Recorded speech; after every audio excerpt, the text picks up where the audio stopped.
To start, what about this play drew you both to wanting to be a part of this production? You go.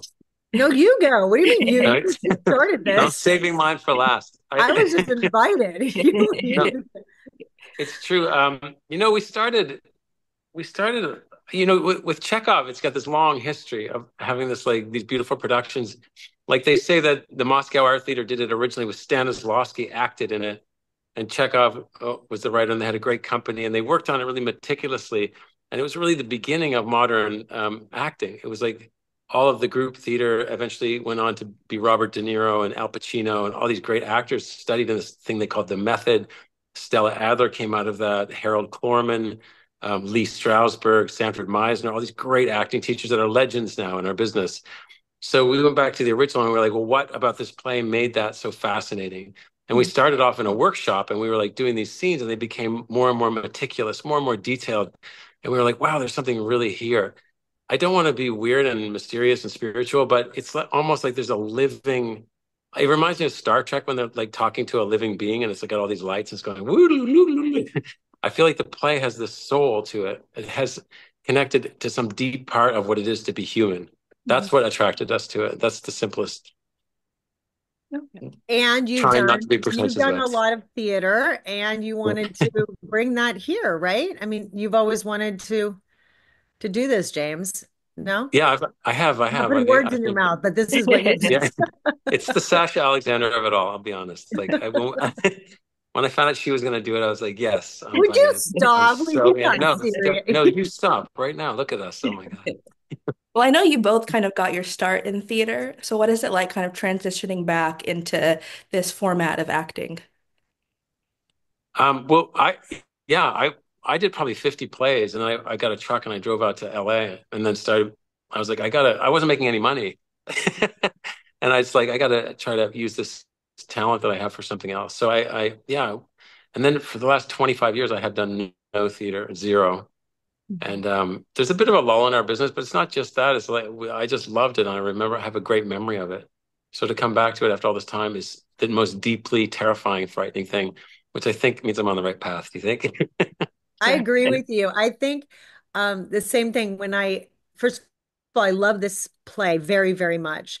And 25 so years ago, I had a teacher that was he was very involved in New York theater, and he was just like, I really, really, you in your life have to do this play. It was like this play that kept coming up, but it was for the younger role of Nina, who's in her 20s at the time.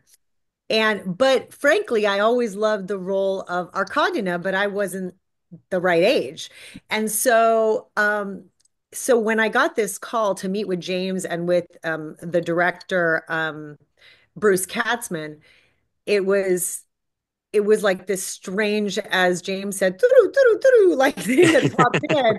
The casting Star Trek. director, John Levy, who I knew a long time, was like, hey, would you ever do this? And when I sat with them, it just felt like there was like a wonderful synergy. And even though, same as James, I have not done theater in over 20 years, I felt really comfortable with them and I felt safe in stepping into it. And it has been the most joyful thing that I have done in I don't even know how many years. Like it has been very, very challenging. I think those people that don't know and have never read, and I keep saying this to friends that are going to come to the show, if you've never read Chekhov or understood what that is he's like one of the greatest playwrights ever up there with Shakespeare. And so this is a classic, but it's the themes of it are very current. And I think this production and Bruce Katzman's direction and is very current. So it is not something that like my 13-year-old is going to come and he will understand what's happening.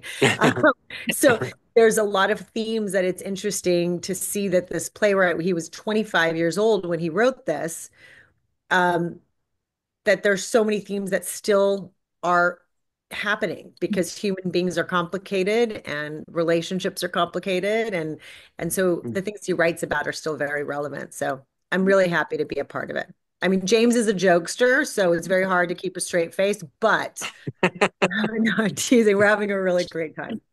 Well, you touched on it a little bit, but what should people know before going to see the play?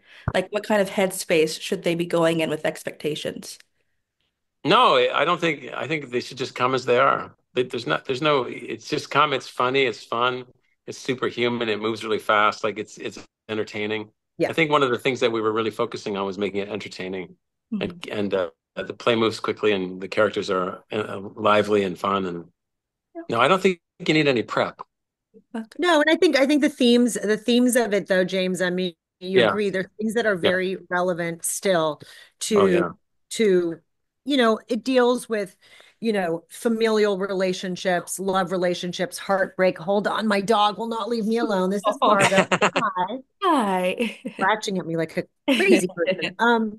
And themes of heartbreak, themes of love affairs and falling in love with the person who's not in love with you and keeping Yeah, relationships. There's a lot going on. there's a ton of love, a ton of Ton love of, in the play. ton of love. There is. It's just There's crazy. a ton of love and also, yeah, I think it one of the things that has kept this play relevant for so many, many years is the fact that there's someone in it that you can relate to. There's someone that is going through some kind of a human struggle that that we can relate to. And as James said, it's incredibly funny. And then there's moments that are incredibly Tender and difficult. heartbreaking. Yeah, Just and heartbreaking. So hopefully, Well, if we get it right. speaking to that, I did read through it myself, kind of preparing for this. And there are a lot of like very beautiful and poetic lines. Do either of you have like a favorite that comes to mind immediately or that's kind of stuck Oh, with you through this process? so many. I find myself saying them in real life and pretending they're my words. People are like, "Wow, where'd you come up with that?" I'm like, "Nowhere, it's just my own." Do you have a favorite? I don't know that I have a Tricky. favorite, but there are some that just kind of really tickle me when I have to say them. Like my character is a very famous actress who's quite affected and narcissistic and a little bit, in love with herself in a way. And so How did you work on that? there's how did I work on that? It was very, very How difficult did for you? me, very difficult. It's so outside of who I am in every way that that's the biggest challenge. Actually, The it biggest kind of is. challenge. She's a sweetheart. It kind of is outside of you. It's interesting. You play it really well, but it is. It's interesting. Hmm. Well, thank you. There's a line where my character is talking about how she's always put together. Her hair is done, her makeup's done, everything's put together. She's trying to bestow this wisdom on a younger woman who is a bit kind of gothy, sort of like very, always sort of in despair in a way. And so she's trying to say to her, you got to get it together. You got to get your hair together and your clothes together and you got to this and that. And as she's saying all these things about not being dowdy and really taking care of yourself, she falls into this moment of saying, "Well, see, I'm light as a bird." And she kind of allows I mean, herself to sort of leap and kind of flow. And then she says, I say, I could play a girl of 15. So it's like that moment makes me laugh because it's like she just goes from sort of helping somebody to sort of making it about her again. And I don't know, the words and the intentions of Chekhov uh, are are incredibly astute and a very interesting sort of examination of just human beings. The other thing I want to add, James, I think that's very challenging about doing Chekhov is that the emotions sometimes switch very quickly. So as unbelievable. Yeah. actors, we not only like James has how long James has like a 17 Hour speech, 17-hour speech. No, it's it's seven. It's 17-minute speech, and that sounds boring to a modern audience, but I promise you, you won't be bored. no, it's incredible and Yeah. and it's an amazing scene also because his character is well similarly we both play he's a famous writer in it and we play a couple who's going who are going through their issues but James has to say this 17-minute speech and when you listen to the way Chekhov writes and he just moves from one thought to another, the beautiful thing about experiencing this play is that when you get on the ride of it and you sort of stay in it, it's incredible how he moves you from one feeling to another. Like Mm, one moment you do feel this heartache and so forth, and then the next moment you're like completely enchanted, and mm. it's it's super interesting to watch, and a very pivotal scene that James has is one of those very big Yeah. moments in the play. Thank you. I'm gonna tell you, I was thinking about what my favorite line might be because you asked earlier. My favorite passage is when he goes, my character says, a young girl, I have an idea for a short story. A young girl lives by a lake and she loves the lake like a seagull. And like a seagull, she's happy and free. And then a man comes along by chance and sees her, and having nothing better to do, he destroys her. I love that passage. It's an Yeah. idea that he's talking about for a short story, and then it has some prescience, it has some relationship to what happens in the play. That stuck out to me too when I was kind of looking through a few different Yeah. things. Kind of maybe difficult question, but James, what do you think is your character's main motivation? Kind of what really drives him throughout this Oh, story? I think Chekhov based my character a little bit on himself, and he's driven to. I am driven to write, to write. I'm incessantly driven to write and write and write. And Chekhov did that. By the time he was 40, he had written I don't know how many short stories, how many plays. He changed the world really, and then he died very young. But every day he was incessantly driven to write. So I'm looking for a muse, and I'm looking for someone to help me. I'm looking for a way out of the torture of always having to write. What do you think, Sasha?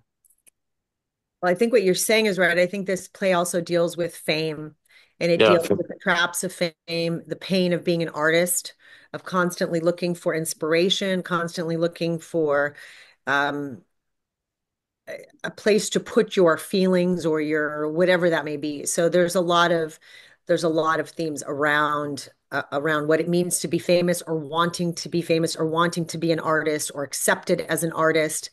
Um, so yeah, I mean there's wait, the question was what do I think that my character wants? yeah, Yeah, yeah. the motivation kind of The thread. motivation. I think for Arkadina, what I've discovered in working on this is that it's so much more than just, we as human beings have there's so many battles that we are all fighting individually that we never know we are. Like even as people, you see a person walking down the street and you have no idea what they're really going through. And I think the way the play unravels, we see that little by little, right? It's like peeling the onion. Things just start coming apart. You're like, whoa. And I mean, there's a scene between our characters in the third act that it's explosive that you just don't see coming in the first two acts. So I think what I've discovered is that there is a lot of survivalist in Arkadina. You know, there's a lot of pain of being a single mother, raising a young boy and being sort of cast out because she wanted to be an actress. Her family disowned her. So there's a lot of survival. So when things get really rough and you can't you got to just keep going.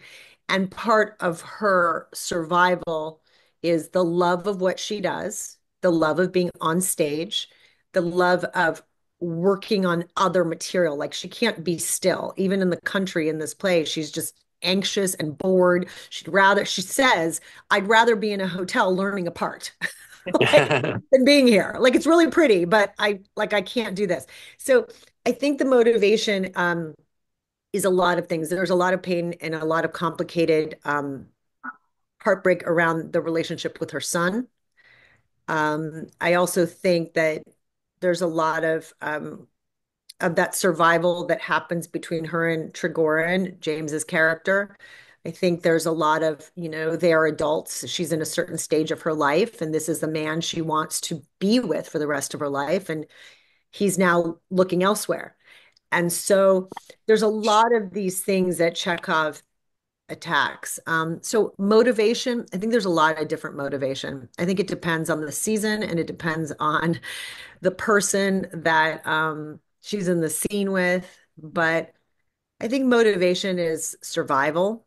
I think it's and having a place to express oneself and live well and keep things,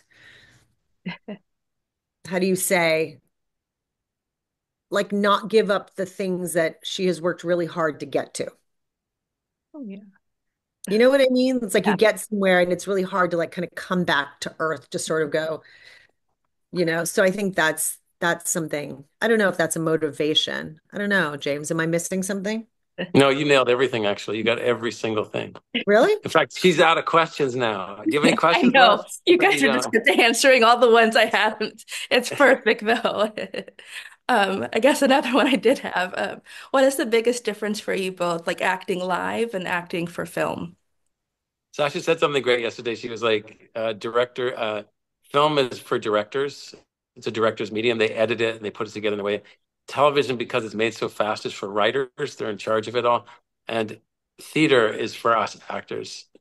It's for us. And we have this private relationship with the audience, and it's really fun for us to go out and do it. Yeah, that's And beautiful. it's a joy to just get to work on for a while and really dissect these characters and have conversations that are rich and layered and go over weeks on end and to be able to try different things and not have them work and then find the ones that do work and Mm. ultimately getting to a place where we get to do that in front of a live audience. I've always loved this process, but I have missed it over the years because you just don't have the time to do that in TV and Oh usually yeah, film. yeah, You don't sit with your fellow actor and like do it at this level. Few do, some do, but they're probably indies yeah, from otherwise yeah. Indies, yeah. not No, doing that. TV and film, you just come in with it ready to go and you do it. That's it. Yeah. And So, oftentimes, so and TV. oftentimes people don't know this, James. I don't know if you've had this experience, but I have had a lot of experiences where the other actor doesn't want to rehearse with you. Oh They yeah, want to totally, surprise totally, you on camera as totally. if they're in a different project than you. Like Yeah, that was appalling to me when that first happened. That like, wait, hold on. You didn't give me what you were really going to do on camera because somehow you wanted to win this. But we're in the same project. yeah, Yeah. So if we're right, both right, great, it will be great. Yeah. So right. I feel personally, I feel liberated by this. I feel like there's no like camera in my face that's like, you're trying to figure what that is out. You're literally, it's you, your fellow actors, and you together have to create this world for Mhm. your immediate audience. And either you're going to be in that room and you're going to feel what we're feeling, or you won't. But I think you will. So, yeah, I think it's amazing. Amazing. And then, like, as a final question, are there any upcoming projects you guys have that you can kind of talk about right now? That, I just shot an FBI for, I think it was FBI regular in New York. So I think that's coming out soon. And there's a film project that's I'm in talks with. I don't want to talk about it yet. oh, What do that's you? fine. It's in talk, so we can't Yeah, talk. we're talking. They want to see the play first. Yeah. Yeah. Well, in terms of our work, I have a lot of different projects, TV and film that I'm producing actually, and so I'm very involved in those and fingers crossed that this year things will get moving. But currently I'm I'm in available. Montreal. Yeah, I'm he's available. available. Oh, yeah.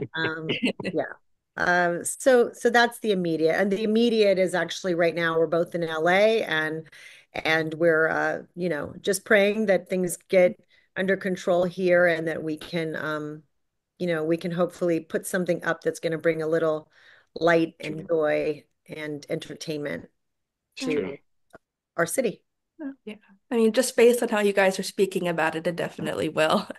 You seem very passionate, and I love that. Thank you. Thank you, man.